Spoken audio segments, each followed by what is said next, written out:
porter à qui a ramené moment de son excellence, monsieur l'ambassadeur. Musique, s'il vous plaît.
Mustafa Kamaz, salam alaikum wa rahmatullah. Mamadou Gueye Kassé, bismillah. Bonjour, bonsoir Boubacar Diallo et merci de nous avoir accueillis. C'est sur ces notes musicales que nous allons passer à l'interview avec monsieur l'ambassadeur. Bonsoir Ahmed Kavas. Bonsoir. Vous êtes l'ambassadeur de la République de Turquie au Sénégal, en Guinée-Bissau et au Cap-Vert. Vous avez officiellement pris fonction le 1er juin 2020, cela fait presque un an. Merci d'avoir accepté notre invitation.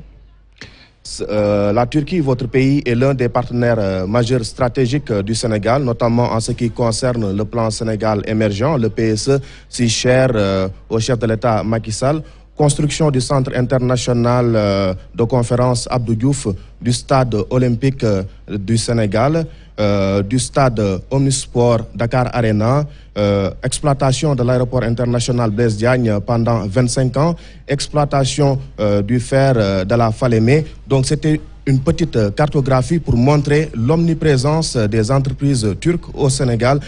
Son Excellence, quel est le secret de la Turquie derrière ce succès dans le monde des affaires au Sénégal? On le sait, en quelques années, votre pays est parvenu à se hisser en haut du pavé en termes d'infrastructures, etc. Qu'est-ce qui se cache, quel est le secret qui se cache derrière cette entrée un peu, en tout cas cette poussée de la Turquie dans le monde des affaires au Sénégal? Merci beaucoup pour cette invitation pendant le Ramadan, Ramadan Kerim, Balmaak. Je connais le Sénégal depuis 30 ans. J'ai visité en 1993 Dakar, Rufisque, Thiès. Très bien. Et depuis 30 ans, j'ai visité plusieurs fois le Sénégal. Mais avec la politique d'ouverture vers l'Afrique 2005, Monsieur le Président, Excellence Recep Tayyip Erdogan, il a décidé de réaliser une politique réelle avec les pays africains, surtout au sud du Sahara. Et le Sénégal, notre mission diplomatique a été fondée, créée il y a 60 ans. Et depuis 60 ans, nous avons des relations diplomatiques, mais surtout nos relations avec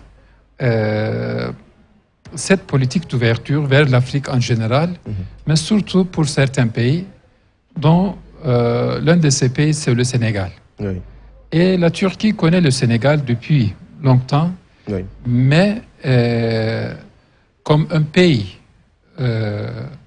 ouvert vers l'extérieur par rapport à plusieurs pays africains au sud du Sahara, les deux pays se sont mis en accord ensemble, réaliser des projets et pour les investisseurs turcs connus en Afrique du Nord, dans certains pays d'Afrique, Oui. et le Sénégal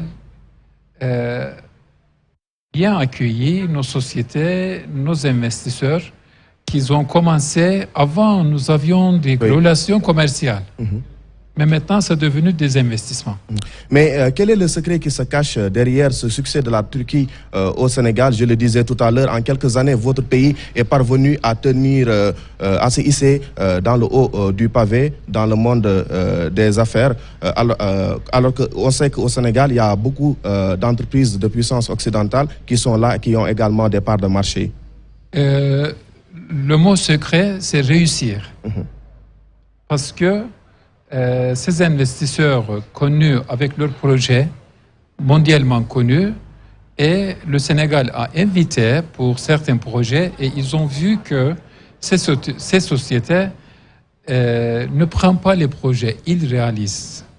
Autant demander et c'est comme ça on a réussi certains projets et ces premiers projets, ça veut dire qu'ils sont garantis pour les suivants. Et normalement, la Turquie, il y a 30 ans, 20 ans, est bien présent en Libye, par exemple. Dans certains pays au Moyen-Orient, mais en Afrique, ni les pays africains ne nous connaissaient pas, et la Turquie aussi n'a pas d'expérience depuis la colonisation. Sinon, les Turcs connaissaient bien au cours des siècles. Oui.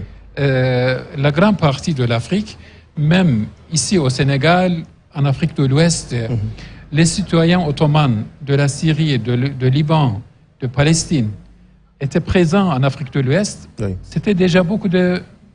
Son Excellence Ahmed Kavas, de 2013 à 2020, le président Erdogan a foulé le sol sénégalais à 4 reprises. À chacune de ces visites, il est accompagné de chefs d'entreprise, de patrons donc de sociétés turques qui viennent et qui signent des accords avec l'État du Sénégal. Aujourd'hui, nos deux pays ambitionnent de renforcer leurs relations bilatérales qui devraient passer donc de 250 millions d'euros à 400 millions d'euros, soit 216 milliards de francs CFA, ce qui équivaut 4 fois plus que le volume des échanges commerciaux en 2012 lorsque le chef de l'État Macky Sall prenait le pouvoir. Où en est-on par rapport à la réalisation de cet objectif entre nos deux pays?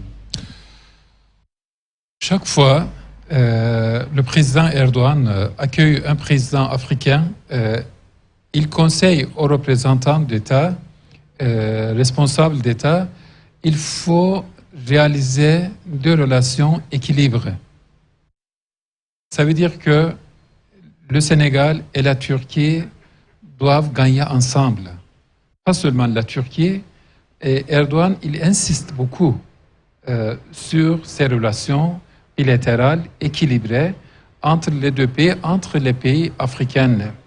Ça veut dire que gagnant-gagnant, en général, on utilise ce mot, c'est pour une politique.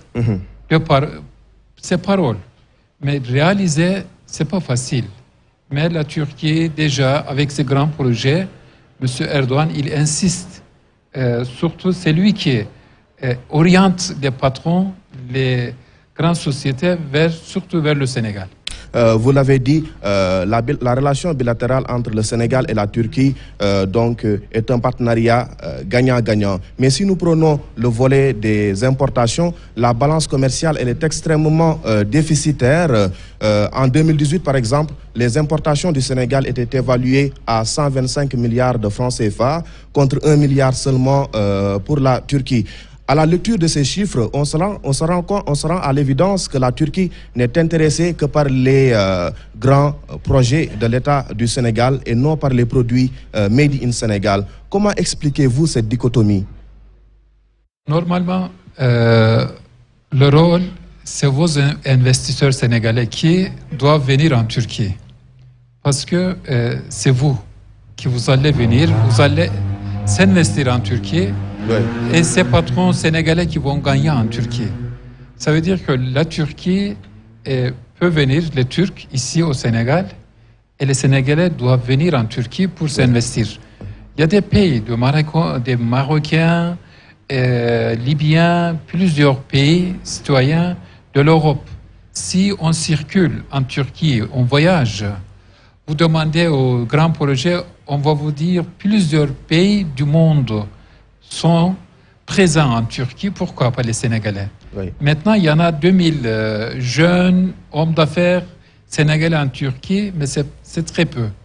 On espère que ce sont les Sénégalais qui doivent venir s'investir en Turquie. Oui. C'est comme ça que équilibré, parce que ces rôles appartiennent aux Sénégalais. Mais les rapports de force ne sont pas les mêmes. On sait que la Turquie, elle est beaucoup plus développée que le Sénégal. Je disais tout à l'heure, en termes d'importation, la balance commerciale, elle est déficitaire. Notre pays importe des produits turcs estimés à plus de 125 milliards de francs CFA, tandis que les Turcs importent des produits sénégalais pour seulement 1 milliard de francs CFA. Aujourd'hui, cela n'est-il pas en quelque sorte un paradoxe par rapport à ce slogan win-win que nos deux pays prônent? Par rapport aux autres pays, nos relations, plus ou moins, comment on dit, peuvent équilibrer, parce que si les Turcs n'importent pas des produits sénégalais, normalement, la Turquie a besoin beaucoup de matières, de mines et d'agriculture agroalimentaire. Mais il faut que Erdogan nous conseille, aux ambassadeurs, aux hommes d'affaires, il faut forcer, l'équilibrer l'économie entre les pays partenaires. Il n'est pas content de voir la Turquie plus élevée et le pays partenaire, c'est très faible. Son Excellence, concrètement, qu'est-ce que la Turquie a de plus à offrir au Sénégal que les autres grandes puissances occidentales qui sont là? Normalement, moi, je conseille aux hommes d'affaires turcs venir s'investir ici au Sénégal pour la production des alimentations et pour fabrication des produits locaux, au lieu de venir s'investir et partir. Parce que l'avenir pour l'Afrique et pour le Sénégal aussi, s'investir avec les Sénégalais, et comme ça, ils vont créer des emplois pour la jeunesse. Parce que si on amène, on vend, qu'est-ce qu'on a à faire au pays? Nous allons aller très vite, il ne nous reste pas beaucoup trop de temps. Ces 3 dernières années, c'est pas moins d'une trentaine de projets d'une valeur totale de 460 milliards de francs CFA qui sont réalisés par des entreprises turques au Sénégal. Aujourd'hui, quelle est la situation de ces projets-là en question? Déjà, beaucoup de grands projets sont finalisés, mais maintenant il y a des projets pour le gaz naturel, pour le Çalıkkurup et pour la mine de fer Tosyali. Ils sont déjà sur place, ils vont créer des milliers d'emplois pour la jeune sénégalaise et ils vont exploiter, c'est pas vers la Turquie, vers le monde. Maintenant, par exemple, Tosyali, il a une grande usine d'acier en Algérie. Maintenant, c'est l'Algérie qui gagne. Et Inch'Allah, c'est le Sénégal qui va gagner. Donc, nous allons parler éducation et enseignement supérieur. En 2016, après le coup d'État avorté contre Recep Tayyip Erdogan, la Turquie a pu obtenir des autorités sénégalaises la fermeture des 8 établissements de Yavuz Selim qui appartiennent aux prédicateurs turcs, à qui on prête ce coup d'État-là. Donc la Turquie a pu obtenir la fermeture de ces établissements des autorités sénégalaises contre la volonté des élèves qui étudiaient, contre la volonté de leurs professeurs, mais également contre la volonté de leurs parents qui finançaient leurs études. Aujourd'hui, la Turquie octroie beaucoup de bourses d'études à des étudiants sénégalais qui sont d'ailleurs de plus en plus nombreux à intégrer des universités turques pour poursuivre leurs études supérieures. Quel est leur nombre exact actuellement? Le nombre d'étudiants sénégalais qui bénéficient de bourses d'études de la part de la Turquie? En Turquie, maintenant, déjà à peu près 200 jeunes Sénégalais qui étudient dans les lycées et surtout dans les universités de Turquie. Mais par rapport à l'Afrique générale, il y a plus de 20 000, 25 000 jeunes africains dans nos universités. pour le Sénégal, c'est très peu. On essaie maintenant, ça va arriver cette année, à peu près 500, peut-être 1000 jeunes Sénégalais vont partir en Turquie pour leurs études. Et pour les écoles, déjà, ici au Sénégal ou ailleurs, c'est par un mouvement manipulé par les étrangers, c'est pas par l'État turc. Et ils ont essayé de faire un coup d'État envers le gouvernement, envers le président Erdogan. Maintenant, la Turquie a ouvert des écoles Ma'arif au Sénégal, déjà 5 écoles et à peu près plus de 1000 élèves sénégalais étudient sur place avec leur famille à Dakar, Thiès, à Saint-Louis. Ça va aussi profiter beaucoup aux jeunes Sénégalais ici. En plus du Sénégal, la Turquie elle est également présente dans presque beaucoup de pays africains. En plus de la réalisation d'infrastructures, elle est également présente dans l'exploitation de ressources naturelles, dans l'aide au développement, dans le social, mais également dans un secteur très sensible, le transport aérien, qui est un secteur de souveraineté stratégique pour le développement d'un pays. À l'heure actuelle, à l'heure où nous parlons, la principale compagnie aérienne de la Turquie, Turkish Airlines, assure la desserte d'une 50aine de villes réparties dans au moins 35 pays africains.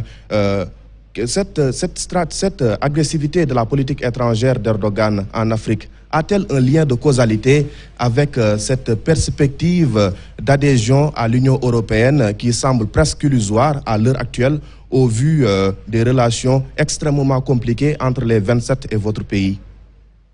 Normalement, c'est pour Turkish Airlines. Oui. La Turquie, moi je connais très bien les représentants, ils disent que voler vers l'Afrique, c'est pas facile. Pas tous les pays, mais certains pays, vraiment, les aéroports, il y a beaucoup de difficultés et pour servir, c'est pas facile. Il y a des pays qui ont beaucoup d'intérêt en Afrique, des milliers, des centaines de milliers Chinois, les Européens, mais leur pays n'envoie pas leurs avions. Pourquoi est-ce qu'ils n'ont pas d'avions? Ils ont des avions. Pourquoi ils ne font pas ça? La Turquie, avec Turkish Airlines, à peu près annuellement, plus de 5 millions de passagers annuels africains vers le monde. C'est vraiment exemplaire. Par exemple, pour la Somalie, unique compagnie qui relie la Somalie vers le monde. Moi, quand j'ai parlé avec les représentants, ils disent qu'ils prennent beaucoup de risques pour ces vols destination plus de 60 en Afrique. Maintenant, c'est la première compagnie du monde vole en Afrique. Est-ce que la Turquie exactement gagne beaucoup par rapport aux autres compagnies? Non. Moi je dis Turkish Airlines, comment on dit, on n'amène pas seulement les passagers, on amène l'humanité. Parce que avec les avions, on peut amener beaucoup de médicaments et beaucoup d'aide humanitaire, même avec les avions, et aussi surtout les ONG turcs qui arrivent nombreux en Afrique. Nous sommes au monde deuxième pays avec les aides humanitaires dans tous les pays. Et aussi, vous allez voir en Turquie, au Sénégal, ailleurs, les sociétés turques, ONG, sont présentes. Ces derniers jours, votre pays fait l'actualité mondiale. La reconnaissance du génocide arménien par l'administration américaine, une patate chaude que n'aimait toucher aucune puissance occidentale, c'est sous Joe Biden. C'était peut-être sans compter donc sur l'avènement de Joe Biden, qui est le tout premier président d'un pays occidental à avoir reconnu donc le génocide arménien. Un acte que vous avez dénoncé, que vous avez condamné vigoureusement. Pourquoi vous vous inscrivez en faux contre le président américain? Même, je ne peux pas utiliser le mot génocide avec le peuple arménien. Oui. Parce que les Turcs, ils ont vécu pendant 1000 ans. Vous pensez une ethnie ou bien un État avec un peuple 1000 ans. Toujours, on disait la nation, l'ethnie fidèle à l'État, ce sont des Arméniens de Turquie. Quand, à l'époque coloniale, les Italiens, les Anglais, les Français, les Russes, tous les Européens sont venus occuper la Turquie et les alliés de l'intérieur. Et à l'époque, tous les peuples des villageois, des jeunes, des femmes sont massacrés par les Arméniens. Le génocide n'existe pas en Turquie. Dans toute notre histoire, on n'a jamais massacré, génocidé un peuple, une ethnie.